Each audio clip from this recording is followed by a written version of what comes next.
Security Breach Ruin came out and blew away effectively 99% of the fanbase, and it reignited a passion in the fandom that was honestly a little needed. But one of the most intriguing parts about Ruin is the lore that it presented. New characters, new animatronics, even new protagonists, and Cassie. We don't get all that much information about her compared to other video game protagonists, but for FNAF standards, we honestly know a lot about her. Or do we, really? Slices, put on your aprons, and let's bake ourselves a theory. So what is the story of Cassie? At first, all we know is that she's a girl of a similar age to Gregory, and that she's friends with him enough to go to this scary abandoned pizzaplex to meet him. As the game goes on, we begin to learn more about her. When we pick up the Roxy talkie after hearing Gregory's voice, we learn that he's trapped under Roxy Raceway, and that we agree to go find him. We also learn that Roxanne Wolf is Cassie's favorite character. Keep that in mind because it's important later on. Quickly after, we learn more about Cassie's family, namely her father. When we pick up the Faz Wrench, one of the main 3 items in the game, she remarks that it looks just like her dad's.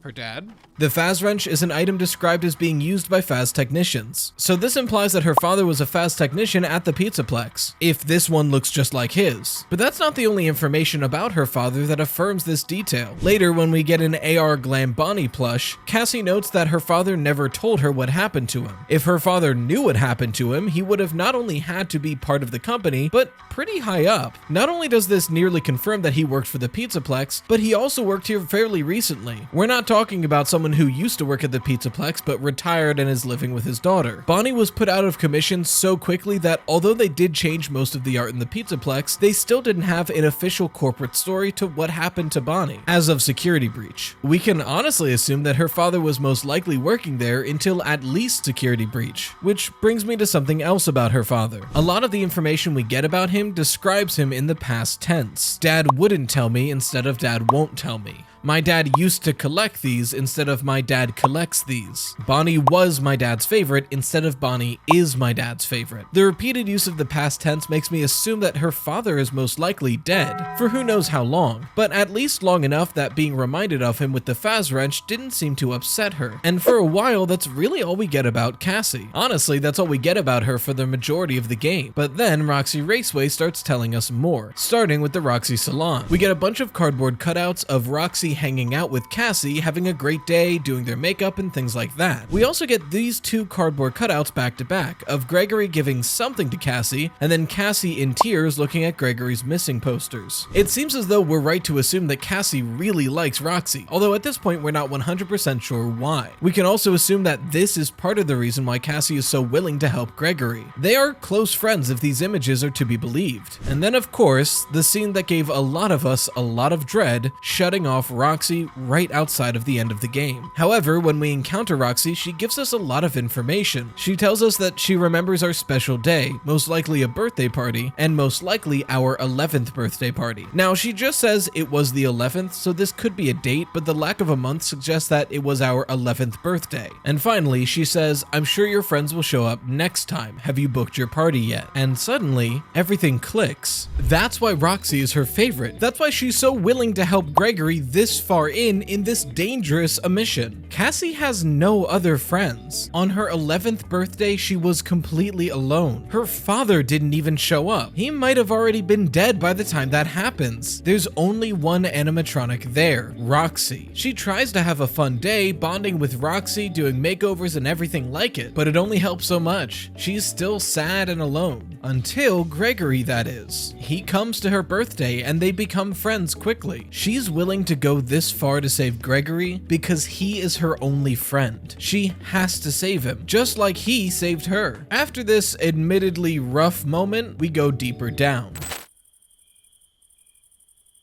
Oh joy. This seems way less safe. Whatever, at least I'm out of the parking garage. I might be able to find an end to this place easier too. Oh, the sponsors are on trees now.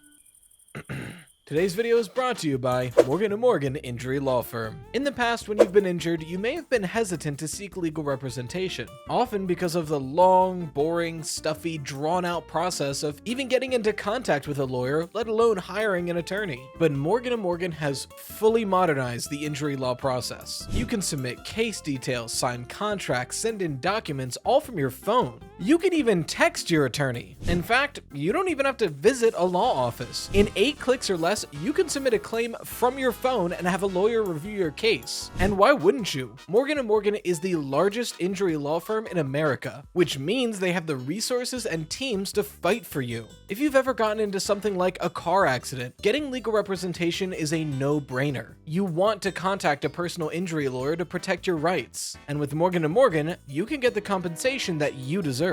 Compensation that anyone can afford, because with Morgan & Morgan, their fee is free. You don't pay a cent unless you win. There are no sign-up fees or anything like that. So if you're ever injured in an accident, you can go to www.forthepeople.com/rytoast or by dialing #law. That's #529 on your cell phone. Thanks again to Morgan & Morgan for sponsoring today's video. Morgan & Morgan, for the people. Whoa. Now this is useful. I wonder if there's like 7 more pages or something.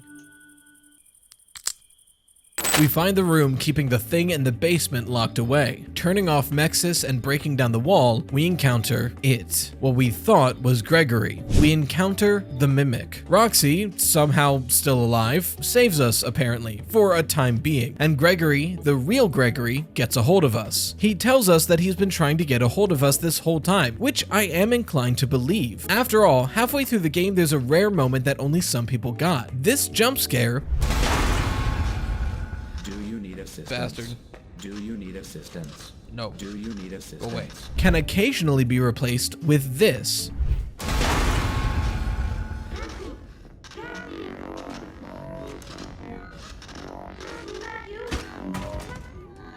Cassie, is that you? Gregory? That feels like the real Gregory trying to get a hold of Cassie, to me anyway. He tells us to listen to his friend's instructions to get us to an elevator to escape. Once there, he lets us know more about MXES, that it was created and designed to hide this thing in the basement. Then he switches tone, tells us that he's sorry but he has to make sure that we're not followed, and drops the elevator. Now, I have reasons to believe that Gregory isn't the one talking to us at the end of this ending, and instead the Mimic took back over, but that's a topic for another video. For now, we're focusing on Cassie, but is that it? What else could we possibly know about her? Well, I think there is more to her and her father, and the key to solving it, frankly, is through the premise of the game. Gregory never wanted Cassie to go to the Pizzaplex, so the initial message that she got from Gregory to meet at the Pizzaplex was fake. Okay, so then the Mimic sent that message. Well, therein lies the problem. How did the Mimic contact Cassie? Or why did he even think to contact her in the first place? Sure, the Mimic can learn Gregory's voice from the security logs throughout the Pizzaplex, but why would it know to contact Cassie? Or how could it even reach her? It has no service, no freedom, no money. The only thing it could do is something free and easy that supports someone, like subscribing to my new second channel, Rytoast, that's launching 2 videos today. My wife and I's playthrough of Faith Chapter 1 and part 1 of my Security Breach Ruin playthrough. Link right here. Thank you so much. It's highly edited content. It'll be variety. It'll be every week, and it's edited by the very talented Queen Coda. I'll see you there.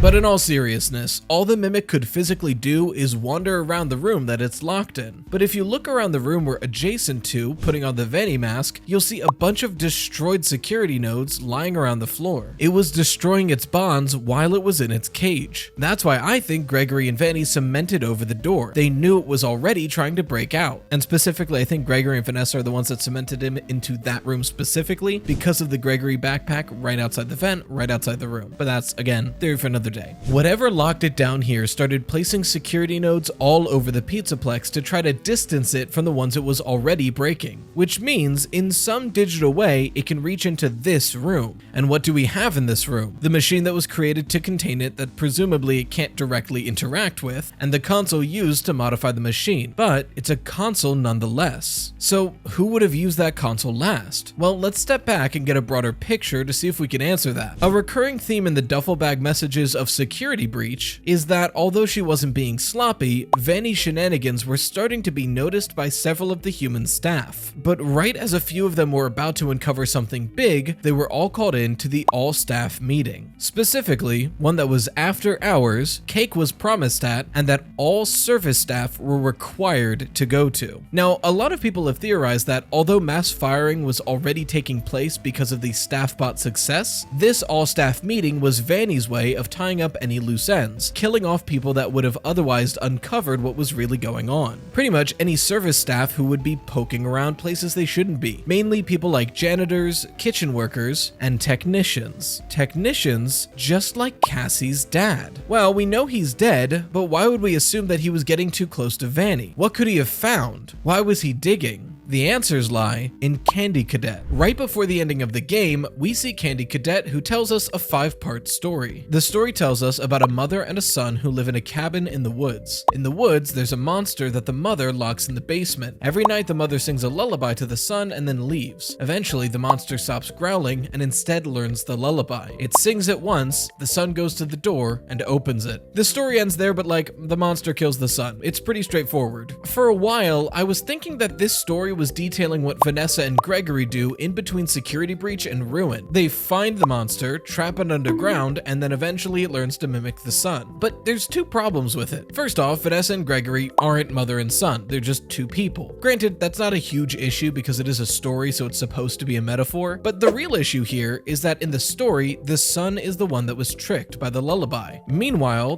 Gregory isn't tricked. Cassie is the one that falls for it. But now I'm thinking that it wasn't about Vanessa and Gregory at all, but it was about a family. Okay, I think I've got it. Here's the real story of Cassie and her father. Mr. Cassie's dad worked at the Pizzaplex since its inception. Gifted with technology and a deep lover of the franchise, Bonnie was his favorite after all, he thought his talents could lend to the creation of something wonderful. And as a fast technician, it did.